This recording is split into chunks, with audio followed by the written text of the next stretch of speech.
Un estudio entre marzo y abril, la Sala Constitucional del Tribunal Supremo de Justicia dictó 7 fallos que, según este estudio, limitan algunos derechos. ¿Cuáles son los derechos vulnerados según este estudio? A la libertad, a la vida, a la integridad, a la inviolabilidad del hogar, al debido proceso, a la reunión y manifestación.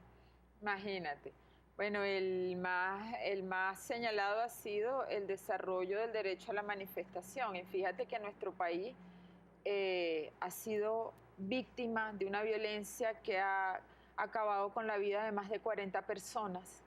Y uno se pregunta si es que acaso el Tribunal Supremo de Justicia debería ser un compartimento estanco con unos señores, unos magistrados con pelucas blancas, ajenas e insensibles a la cantidad de personas que están perdiendo en la vida en algo que se han dedicado a llamar protestas. Para nosotros no son protestas.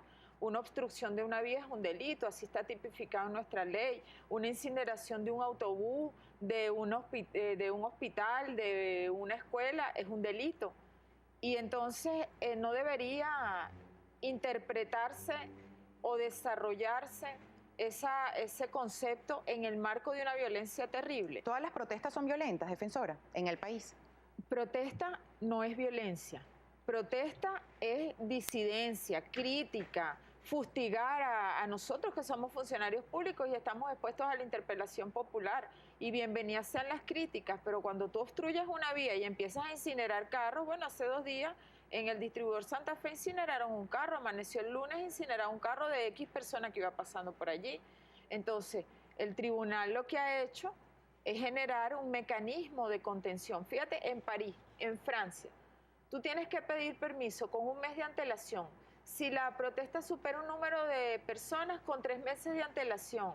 Tienes que pagar una fianza si existen daños probables en esa protesta. Bueno, pero la Sala del Tribunal Supremo de Justicia, la Sala Constitucional estableció que no es un derecho absoluto. Pero te coloco, es que ningún derecho es absoluto. Los únicos derechos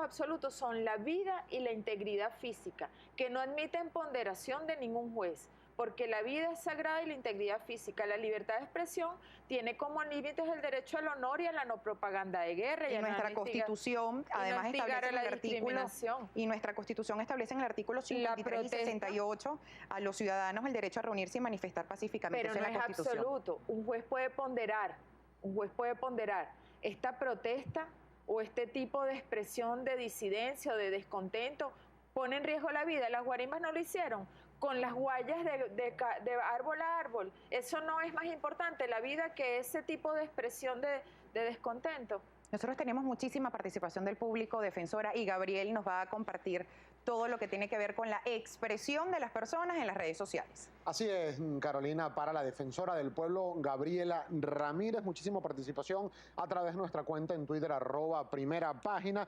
Como hay muchísimas, vamos a tratar de enfocarlas por bloques, defensora, y respuestas bastante cortas para ir dándole mayor cabida a la participación de nuestra audiencia. Por favor, nos escribe @rcondrias y dice: ¿qué actuación hay respecto de los colectivos violentos que han sido vistos accionando contra algunos estudiantes y manifestantes? ¿Se han hecho averiguaciones al respecto?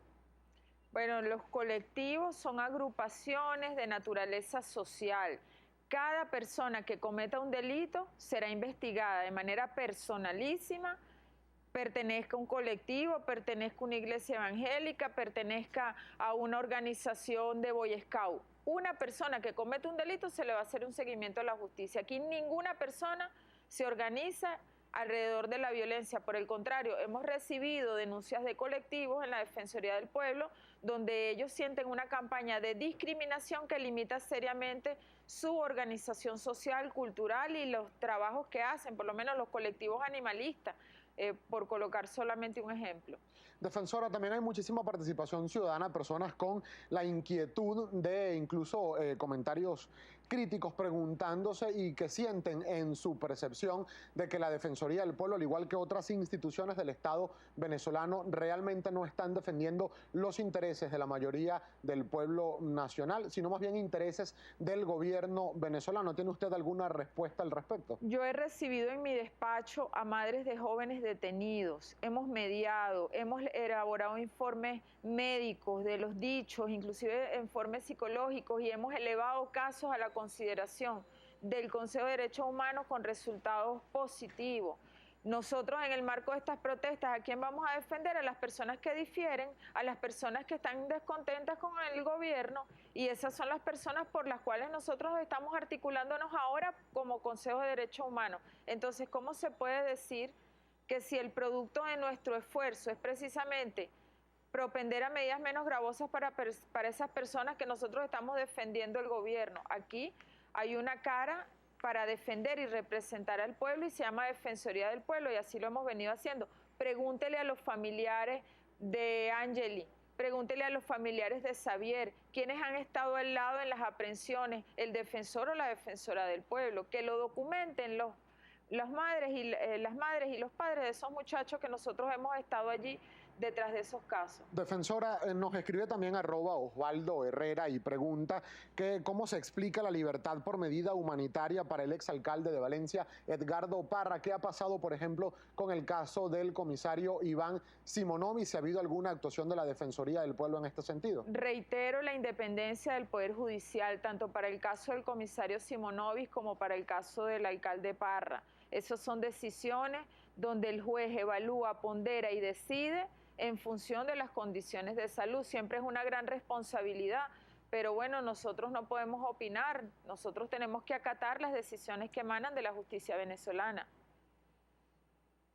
Defensora, quiero reiterarle en eso. Usted, como defensora del pueblo, ha abogado por la defensa, solo como defensora del pueblo. Evidentemente hay independencia de los poderes. Eso es lo que debe ocurrir en cualquier país. Sin embargo, usted como defensora del pueblo ha abogado por Iván Simonovic, que tiene más de 19 patologías, y su defensa ha solicitado una medida humanitaria en más de 3 oportunidades. La Defensoría del Pueblo ha promovido un informe de todas nuestras visitas, un informe objetivo, ante el Tribunal Supremo de Justicia, pero te quiero comentar que de este caso ya fueron liberados otros comisarios. Pregúntale a los familiares de esos comisarios quiénes estuvieron detrás de esas liberaciones con informes médicos, quiénes permanentemente hicieron visitas a estos comisarios. Inclusive nosotros hemos tenido la mala experiencia con el comisario Simonovic, que él rechaza la intervención de la Defensoría del Pueblo. A veces no quiere entrevistarse con nuestros defensores o defensoras que hacen las visitas por esta misma situación en contra de las instituciones. Pero las familiares del comisario Vivas te pueden decir cuántas veces no los atendimos en la Defensoría del Pueblo. Ahora, que nosotros no llamamos a las cámaras y hacemos de nuestro trabajo un gran show mediático, no lo hacemos porque nosotros estamos trabajando. Ahora, pregúntenle a las personas, a los familiares, y muchas personas me han querido decir que lo quieren hacer público. Ese es nuestro trabajo, esa es nuestra misión, y nosotros estamos conformes y satisfechos de cumplirle a nuestra Constitución, a nuestra bandera y a nuestro juramento. Defensora, respecto también de algunas solicitudes que están haciendo personas a través de nuestras cuentas en la red social Twitter, @primera página, sobre el derecho que tienen algunos manifestantes de ir a instituciones del Estado que están ubicadas en el municipio Libertador de Caracas, y se les ha impedido el tránsito y la manifestación hacia estas instituciones, ¿dónde queda la presunción de inocencia? Y si hay alguna opinión sobre este tema por parte de la Defensora del Pueblo. Sí, la presunción de inocencia es una cualidad inherente a un proceso penal, donde cuando se investiga una persona siempre se presume inocente hasta que las pruebas demuestren lo contrario. En el caso de las manifestaciones, en los últimos días, Gabriel, sabes que, bueno, han habido decesos, ha habido violencia, y pues estas decisiones a veces de no otorgar un permiso, creo que deben tener un antecedente o una información que manejen los órganos de investigación, que no repose en manos de la Defensoría del Pueblo, que pudieran presentarse situaciones de esta naturaleza o de esta índole, y por eso en ese caso no se otorga el permiso. Pero esa no es una información que yo maneje. Sin embargo, en la Defensoría del Pueblo te puedo relatar todas las comunicaciones que hemos recibido, y todos los grupos opositores que discrepan, que critican, que están en desacuerdo, que hemos recibido. Los hemos atendido y hemos procesado todos sus dichos. Defensora, tenemos que despedir. Le quiero hacer la última pregunta y es que usted figura en la primera lista que presentó el senador Marco Rubio acerca de las personas que estarían sancionadas por las presuntas violaciones de los derechos humanos en el país. Sí, esto ya fue aprobado en la Comisión de Relaciones Exteriores del Senado de Estados Unidos, ahora tiene que ir en Cámara en Pleno para la votación. ¿Qué le responde al senador Marco Rubio que usted puede ser una de las posibles sancionadas? Bueno, yo siento que esto no es una cuestión personal contra mí. Primero que yo nunca he ido a Estados Unidos, he ido en 2 ocasiones por trabajo, pero no tengo visa turista, mi visa ha sido laboral porque ahí hay una sede de las Naciones Unidas. Y bueno, lo voy a contestar como Estado. Como defensora del pueblo que está dentro de un conjunto de funcionarios de un Estado que está siendo agredido con una violencia artificial y foquista para encender a nuestro país y para conducirnos a una lucha fratricida de pueblo contra pueblo. La respuesta se la va a dar el canciller Elías Agua en el día de hoy, que va a consignar pruebas de la actitud injerencista de los Estados Unidos para generar violencia entre hermanos y hermanas, y esperemos que esto sea comprendido, que esto sea procesado y que obtengamos el apoyo internacional y que se respeten los principios del Foro de Países en Naciones Unidas, autodeterminación de los pueblos, respeto por la democracia. La democracia es la decisión que hizo el pueblo el año pasado, en diciembre cuando votó por alcalde y en abril cuando votó por presidente. Cuando hablamos de democracia tenemos que hablar del reconocimiento de la voluntad popular. Y cuando hablamos de democracia también hablamos de protestas pacíficas. Y hablamos de protestas pacíficas protegidas por nuestra Constitución. Muchísimas gracias.